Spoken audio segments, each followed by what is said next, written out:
Hello बच्चों, इस video का टॉपिक है laws of reflection of light beam from a mirror in vector form. ठीक है, सो इस वीडियो में हम लोग डिस्कशन करने जा रहे हैं लॉज ऑफ रिफ्लेक्शन को वेक्टर फॉर्म में। लॉज ऑफ रिफ्लेक्शन हम लोग वेक्टर फॉर्म में कैसे रिप्रेजेंट करते हैं इस वीडियो में हम लोग देखेंगे। ठीक है, सो देखिए in general laws of reflection क्या होता है। The incident angle with the normal, the incident angle with the normal and the reflected angle with the normal will be same. Then further the incident ray, reflected ray and normal lies in the same plane. ठीक है, सो देख सकते हैं यहाँ पर हम लोग same plane में है इंसिडेंट रे, reflected ray and the normal. ठीक है, सो इंसिडेंट रे नॉर्मल के साथ जो एंगल बनाता है वही रिफ्लेक्टेड रे नॉर्मल के साथ एंगल बनाता है। ठीक है, ठीक है, so this is the laws of reflection. Okay, so इसको हम लोग वेक्टर फॉर्म में डील करते हैं। सो देखिए सेम प्लेन मिरर मैंने यहाँ पर ड्रॉ कर रखा है और इस प्लेन मिरर के डायरेक्शन को, ये जिस प्लेन में है इसके पैरेलल डायरेक्शन को हमने क्या माना है, T cap, that is the tangential direction, T for tangential. So T cap is what, unit vector along the tangential direction. T cap क्या है, it is the unit vector along the tangential direction. Further normal को हम लोग क्या माने हैं, N cap, इस direction को हम लोग क्या माने हैं, N cap. So N cap is the unit vector along outside normal. Outside normal का मतलब क्या है कि देखिए this is the inside normal, अगर this is the plane mirror, ये प्लेन है, सो इसको हम लोग बोलेंगे इनसाइड नॉर्मल। ठीक है, सिमिलरली आउटसाइड नॉर्मल क्या हो जाएगा, एरो ऊपर की तरफ, mean away from the plane mirror, इस मिरर से अवे दूर होगा। ठीक है, so this is the outside normal. ठीक है, so N cap is what, unit vector along outside normal, ये हम लोगों ने मान लिया। फर्दर ई वन कैप हम लोगों ने क्या माना है, it is the unit vector along the incident रे, मीन्स इंसिडेंट रे ये वाला है, सो इसके अलोंग हम लोगों ने unit vector E one cap माना है। ठीक है, then further along the reflected ray हम लोगों ने यूनिट वेक्टर माना है ई टू कैप। ठीक है, E two cap is the unit vector along the reflected ray. देखिए अब E1 E2 हम लोगों ने क्या माना है, it is the unit vector. So unit vector का मैग्नीट्यूड कितना होगा, it is the 1। So E1 magnitude is equal to E2 magnitude is equal to 1, ये हम लोगों ने माना। अब देखिए E1 इसका मैग्नीट्यूड 1 है, सो इसका अगर कंपोनेंट हम लोग लेंगे, since this angle is 9 theta, sorry this angle is theta, ये एंगल थीटा है ना, मीन्स इंसिडेंट रे और नॉर्मल के बीच का एंगल थीटा है। सो अगर हम लोग एक लाइन यहाँ पर परपेंडिकुलर पैरेलल ड्रॉ करें, ठीक है, पैरेलल इस नॉर्मल के पैरेलल, सो ये एंगल भी क्या हो जाएगा, थीटा हो जाएगा ना, this line and this line is parallel, so if this angle is theta so this must be theta. ठीक है, सो इस एंगल को हम लोग क्या करते हैं, E1 को हम लोग दो कंपोनेंट में रिजॉल्व करते हैं। So this is become E1 sign theta and this become E1 cos theta. ठीक है, अब E1 का मैग्नीट्यूड कितना है, 1 है, सो ये कितना हो जाएगा, 1 sine theta and this becomes 1 cos theta. Then further इस E2 को भी दो कंपोनेंट में रिजॉल्व करेंगे हम लोग, एक क्या हो जाएगा, parallel to tangent and another is normal to tangent. Likewise जैसे यहाँ पर हम लोगों ने किया था, this 1 sine theta is parallel to tangent and this 1 cos theta is normal to tangent. ठीक है, ठीक है, अब इस 1 कॉस थीटा का डायरेक्शन क्या है, एन कैप तो ऊपर की तरफ है, सो नीचे की तरफ कितना होगा, माइनस एन कैप होगा। ठीक है, 1 साइन थीटा का डायरेक्शन कितना होगा, क्या होगा, टी कैप। ठीक है, सिमिलरली अगर इसका दो कंपोनेंट लिया जाए, सो if this angle is theta between the reflected रे and the normal, so this angle must be theta ना, क्योंकि ये जो लाइन हम लोगों ने ड्रॉ किया है this is parallel to this normal, so if this is theta this must be theta. ठीक है, सो दो कंपोनेंट में रिजॉल्व करते हैं E2 को, सो एक कंपोनेंट हो जाएगा parallel to this plane, that is the direction of T cap, so this is 1 sine theta. ठीक है, 1 साइन थीटा हम लोग क्यों लिखे, क्योंकि E2 का मैग्नीट्यूड जो है 1 है, सो 1 साइन थीटा। नॉर्मल के पैरेलल क्या हो जाएगा, 1 कॉस थीटा, थीटा ये वाला एंगल है, सो ये कॉस थीटा होगा, ये साइन थीटा। ठीक है, सो इस तरह से हम लोगों ने लिख दिया। सो अब क्या करना है हम लोग को, हम लोग E1 को रिप्रेजेंट करेंगे पैरेलल और नॉर्मल कंपोनेंट के फॉर्म में। ठीक है, सो E1 क्या हो जाएगा, E1 cap is equal to क्या लिखेंगे, सबसे पहले हम लोग 1 sine theta then T cap लिखेंगे ना, इसका डायरेक्शन 1 साइन थीटा का डायरेक्शन क्या है, टी कैप है, सो लिख दिया हम लोगों ने। देन फिर देखिए इसको लिखेंगे। ठीक है, सो क्या लिखेंगे, minus 1 cos theta, then minus sine हम लोगों ने इसलिए लिया क्योंकि एन कैप का अपोजिट डायरेक्शन है ये, so it is minus N cap, ठीक है। सो माइनस साइन हम लोगों ने यहाँ लिख दिया, सो इसको इक्वेशन 1 मान लेते हैं, ठीक है। अब देखिए E2 कैप को लिखिए, so same 1 sine theta T cap हो जाएगा, 1 sine theta, then T cap is the direction, ठीक है। देन प्लस, क्यों, क्योंकि देखिए इसी डायरेक्शन में 1 cos थीटा भी है, सो 1 cos थीटा एन कैप, ठीक है। This is equation 2। अब क्या करेंगे हम लोग, इस दोनों इक्वेशन को ऐड कर देना है। ऐड करेंगे, ऐड नहीं करेंगे, ठीक है। हम लोग दोनों इक्वेशन को क्या करते हैं, सब्ट्रैक्ट कर देते हैं, ठीक है। सो हम लोग क्या करेंगे, 1 से 2 को माइनस कर देते हैं, ठीक है। सो 1 - 2 करते हैं हम लोग, सो 1 - 2 करेंगे, देखिए हम लोग क्या मिलेगा, E1 cap minus E2 cap is equal to, इसमें से इसको माइनस करेंगे तो ये कैंसिल हो जाएगा ना, सो क्या आ जाएगा, -2 cos theta N cap, so that means it is E2 cap minus E1 cap equal to 2 cos theta N cap, ठीक है। क्वेश्चन क्या होता है कि हम लोग को E1 वेक्टर दिया रहेगा, ठीक है। द रे is a light ray is incident along the direction this, ठीक है। सो फाइंड द रिफ्लेक्टेड रे का डायरेक्शन, ऐसा निकालना हम लोग को दिया रहेगा, ठीक है। सो हम लोग क्या करेंगे, इसमें E2 निकालेंगे। सो E2 क्या हो जाएगा, E2 is equal to E1 cap plus 2 cos theta N cap, ठीक है। सो E2 वेक्टर जो हमारे पास आ गया that is E1 cap plus 2 cos theta N cap, ठीक है। सो इसको याद रखना है। अब हम लोग क्या करेंगे, इस cos थीटा का वैल्यू हम लोग क्या करेंगे, निकालेंगे। सो cos थीटा का वैल्यू हम लोग कैसे निकालेंगे, सो देखिए E1 vector direction is this one, ये E1 है, और नॉर्मल क्या है, दिस इज एन कैप, ठीक है। इसके बीच में ये एंगल क्या है, थीटा है, करेक्ट। सो इस लाइन को, इंसिडेंट रे को अगर आगे की तरफ प्रोड्यूस किया जाए, ठीक है, सो ये टोटल एंगल कितना हो जाएगा, दिस एंगल इज 180 डिग्री, ठीक है। सो इसका मतलब एन कैप का डायरेक्शन और E1 कैप के डायरेक्शन के बीच का एंगल कितना है, that is 180 degree minus theta, है कि नहीं। देखिए दिस इज एन कैप, ठीक है, and this is the direction of E1 cap, ठीक है। So this angle is what, it is 180 degree minus theta, ठीक है। सो अब हम लोग क्या करेंगे, E1 वेक्टर का डॉट प्रोडक्ट लेंगे एन कैप के साथ, और दोनों क्या है, दोनों ही यूनिट वेक्टर है। So magnitude of E1 cap हो जाएगा, then into magnitude of N cap हो जाएगा, then angle between them. So angle कितना है, 180 डिग्री माइनस थीटा है, ठीक है। सो इसका मैग्नीट्यूड लिखिए 1 and this is also 1, so 1 into 1, और ये cos 180 degree minus theta, so this is minus cos theta ना, ठीक है। सो ये वैल्यू कितना आएगा, माइनस कॉस थीटा, ठीक है। सो इसका मतलब ये हो गया कि कॉस थीटा का वैल्यू हमारे पास क्या आ रहा है, this is E1 cap into N cap, ठीक है। कॉस थीटा का वैल्यू हमारा निकल गया। अब इस कॉस थीटा का वैल्यू हम लोग इसमें पुट कर देंगे। सो हमारे पास E2 कैप, E2 वेक्टर क्या आ जाएगा, E1 cap minus 2 times, sorry ये माइनस कॉस थीटा, ठीक है, minus 2 times, then cos theta का वैल्यू देखिए क्या है, कॉस थीटा का वैल्यू, चूंकि यहाँ पे कॉस थीटा का वैल्यू पुट करना है, सो कॉस थीटा क्या हो जाएगा, cos theta is equal to minus E1 cap into N cap, sorry dot N cap, ठीक है। Cos theta is minus E1 cap dot N cap, means E1 cap means E1 vector and N vector का dot product क्या हो जाएगा, minus cos theta, ठीक है, clear है। But हम लोग को कॉस थीटा का वैल्यू इसमें पुट करना है।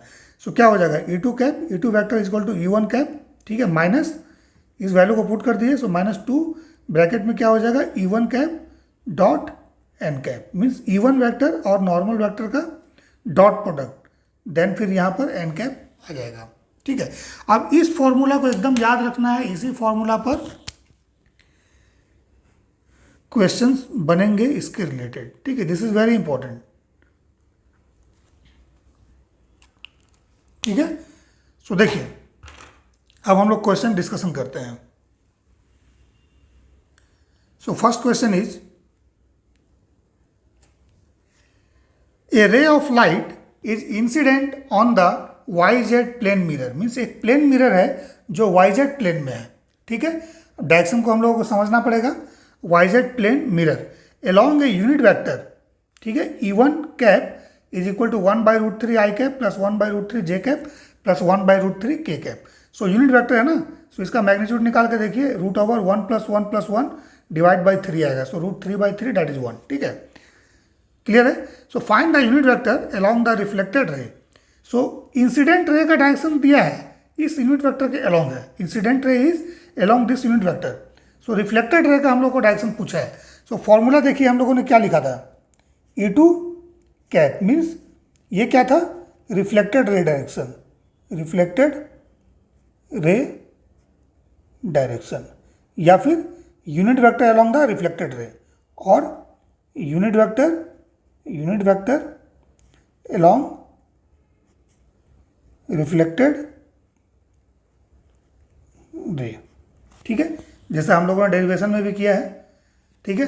इंसिडेंट वेक्टर हम लोगों के पास पता था, इंसिडेंट रे का डायरेक्शन क्या है, सो हम लोगों ने रिफ्लेक्टेड रे का डायरेक्शन निकाला, ठीक है, और नॉर्मल का डायरेक्शन तो पता होना ही चाहिए, ठीक है। सो अभी आइए देखिए हम लोग इसको बना रहे हैं। सो गिवन है light ray is incident on YZ plane mirror along a unit vector this one, ठीक है। सो हम लोगों को निकालना है रिफ्लेक्टेड रे का डायरेक्शन। सो E1 cap -2 E1 cap dot n cap, ठीक है, इंटू n कैप, ठीक है। अब E1 वेक्टर गिवन है that is 1/√3 I plus 1/√3 J प्लस 1/√3 K कैप, क्लियर है। सो देखिए अगर मिरर YZ प्लेन में है, देखिए हमने लिया है यहाँ पर x y z 3 एक्सिस लिया है, so this is the YZ plane, ये YZ प्लेन है। सो YZ प्लेन में हमने एक प्लेन मिरर मान लिया है, ठीक है। सो इस प्लेन मिरर का नॉर्मल किस डायरेक्शन में होगा, अगर इस प्लेन मिरर पे नॉर्मल प्लॉट किया जाए सो इसका डायरेक्शन I कैप होगा, मीन्स यहाँ पर n कैप जो है नॉर्मल का direction that is the I cap, ठीक है। n कैप का क्या वैल्यू है यहाँ पर, I कैप है, क्लियर है। सो अब हम लोग क्या करेंगे, E1 cap dot n cap का वैल्यू निकालेंगे, मीन्स इसका डॉट प्रोडक्ट हम लोग I के साथ लेंगे। सो क्या होगा, 1/√3 I cap plus 1/√3 J cap plus 1/√3 K cap, ठीक है, देन डॉट I कैप। सो ये वैल्यू कितना देगा, 1/√3, बाकी तो J dot I 0, K dot I 0, ठीक है। सो 1/√3 ये वैल्यू हमारे पास आ जाएगा।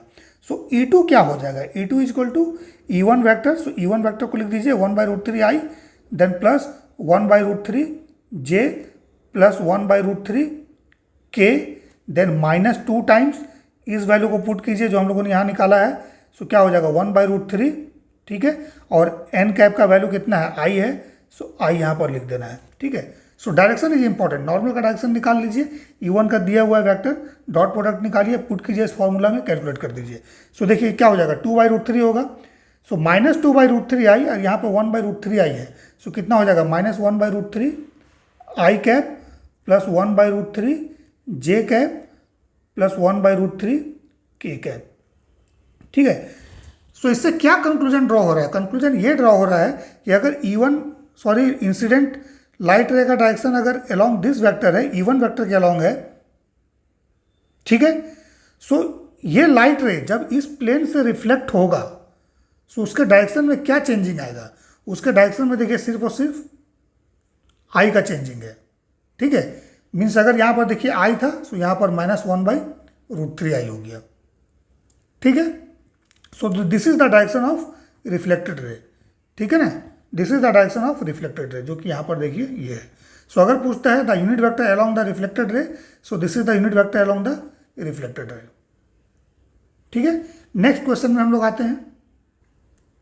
सो this is the question, two plane mirror, अब यहाँ पर दो प्लेन मिरर है, two plane mirror are combined to each other such that one is in YZ plane. एक प्लेन मिरर देखिए YZ प्लेन में, हमने फिर से यहाँ पर XYZ 3 एक्सिस लिया है। सो वाई जेड प्लेन में ये वाला मिरर मैंने ड्रॉ कर रखा है and other is in X Z plane.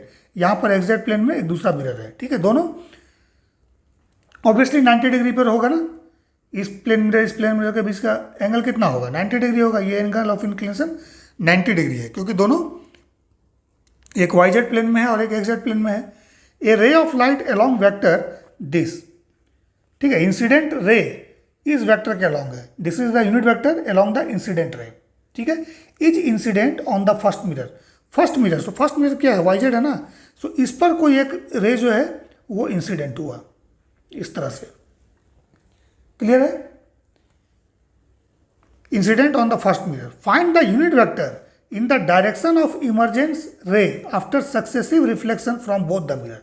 Means इस पर इंसिडेंट हुआ, इसके बाद यहाँ से रिफ्लेक्ट होगा, फिर कहीं यहाँ पर आएगा इस मिरर पर, सो इस मिरर के बाद फिर यहाँ से रिफ्लेक्ट होगा, ठीक है।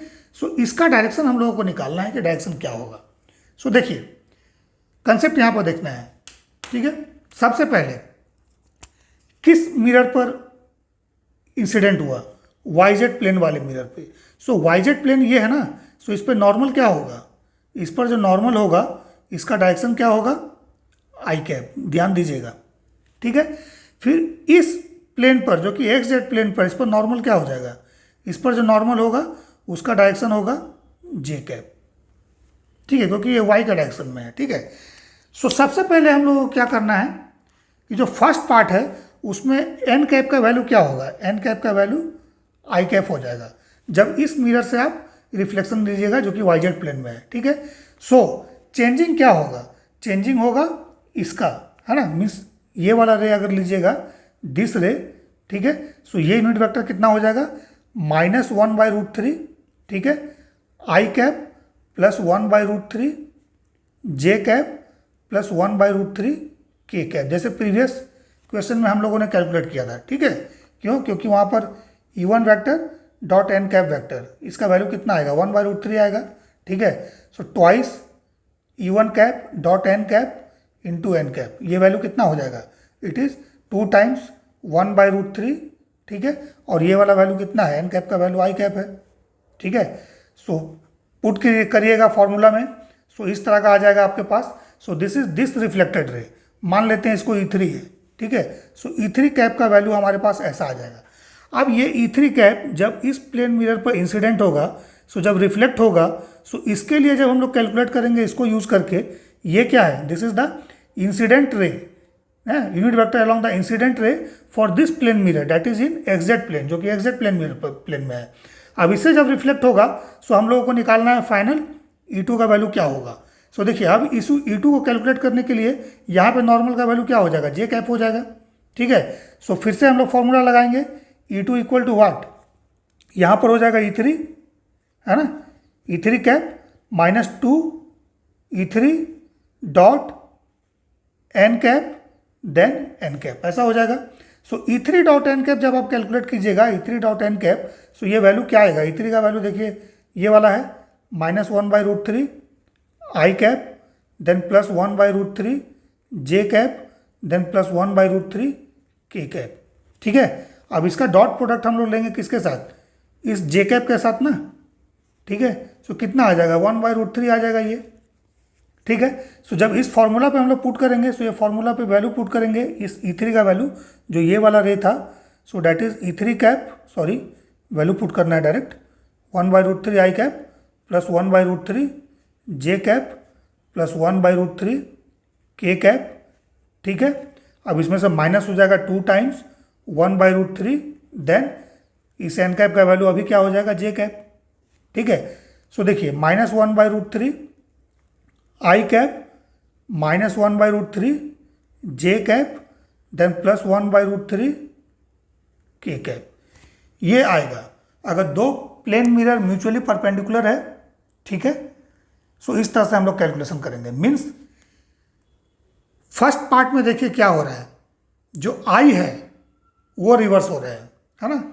इंसिडेंट का देखिए आई था, सो जब इससे रिफ्लेक्ट हुआ सो -i हो गया, ठीक है। देन जब इससे रिफ्लेक्ट हो रहा है सो जे कंपोनेंट भी क्या हो रहा है, माइनस हो जा रहा है, ठीक है ना। सो this is the final direction of reflected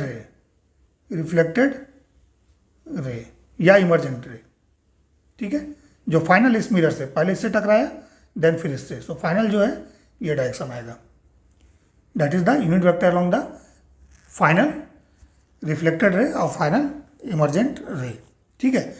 अब थर्ड न्यूमेरिकल देखिए, थर्ड प्रॉब्लम, इसमें अब क्या है कि तीन प्लेन मिरर म्यूचुअली परपेंडिकुलर है, एक XY प्लेन में है, दूसरा YZ प्लेन में है, तीसरा XZ प्लेन में है, ठीक है।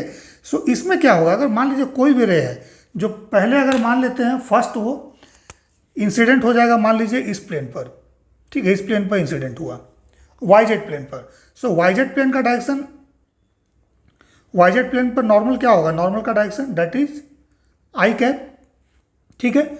सो अगर मान लीजिए हमारे पास अगर एक इंसिडेंट रे का डायरेक्शन हम लोग कुछ इस तरह से मान लेते हैं A1I plus A2J plus A3K, इस तरह से हम लोग मान लेते हैं, ठीक है।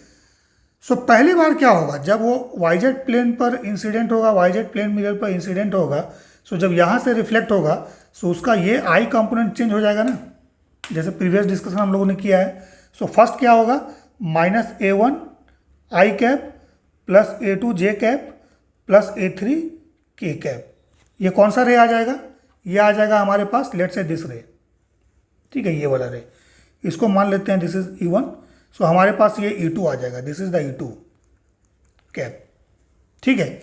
उसके बाद जब यहाँ से रिफ्लेक्ट होगा, सो देखिए ये XZ प्लेन में है, सो इसका नॉर्मल किधर हो जाएगा, इसका नॉर्मल हो जाएगा हमारा Z डायरेक्शन में ना। सो जब इससे रिफ्लेक्ट होगा सो मान लेते हैं ये कुछ इस तरह से होगा, ठीक है। सो इसको हम लोग E3 मान लेते हैं। सो E3 का वैल्यू क्या होगा, सो अभी J भी चेंज हो जाएगा ना, J भी रिवर्स हो जाएगा, so -A1I cap minus A2J cap then plus A3K cap. अब फाइनल जब मिरर जो XY प्लेन में है इससे रिफ्लेक्ट होगा, ठीक है ना, इस तरह से, सो इसमें क्या चेंजिंग होगा, इस पर जो नॉर्मल है that is in Z direction ना, Z डायरेक्शन है, डैट मीन्स कि K कैप है, ठीक है ना, K कैप है। सो फाइनल जब रिफ्लेक्शन होगा रिफ्लेक्टेड रे, सो उस केस में E4 का जो वैल्यू आएगा that is -A1I cap minus A2J cap minus A3K cap, याद रखिए, ठीक है। मीन्स रे अगर इस तरह से आया था, ठीक है, सो अब जब रिफ्लेक्ट होगा सो इस रे का पैरेलल हो जाएगा, मीन्स अगर ये इस तरह से आया था ना, ठीक है, ठीक है, सो जब रिफ्लेक्ट होगा सो क्या होगा, इसका एंटी पैरेलल होगा, पैरेलल नहीं एंटी पैरेलल होगा, ठीक है, क्योंकि यहाँ पर देखिए I भी रिवर्स हो गया, J भी रिवर्स हो गया, K भी रिवर्स हो गया, ठीक है। सो एक बार रिफ्लेक्शन होगा, एक कंपोनेंट रिवर्स होगा, दूसरी बार दूसरा और तीसरी बार तीसरा, ठीक है। सो ओवरऑल सारा कंपोनेंट रिवर्स हो जाएगा, कहने का मतलब है कि जो इंसिडेंट रे है और जो रिफ्लेक्टेड रे है दोनों एक दूसरे का एंटी पैरेलल हो जाएगा, ठीक है, ठीक है, जस्ट अपोजिट डायरेक्शन, ठीक है। सो इस तरह से हम लोग रिफ्लेक्टेड रे को रिप्रेजेंट करते हैं वेक्टर फॉर्म में, और उससे रिलेटेड ये कुछ कॉन्सेप्ट है जिसको कि याद रखना है, कैसे कैलकुलेट करना है, ठीक है। इस फॉर्मूला को एकदम याद कर लीजिएगा, नोट कर लीजिएगा, ठीक है। कंसेप्ट इसी में छिपा हुआ है, कैसे हम लोग डिराइव करते हैं, डेरिवेशन नहीं पूछेगा कहीं, बट इस कंसेप्ट को याद रखना है, कैसे हम लोग इस तरह के क्वेश्चंस को सॉल्व करते हैं। ऑब्जेक्टिव में फेमस टॉपिक है, इस तरह का क्वेश्चन पूछा जाता है।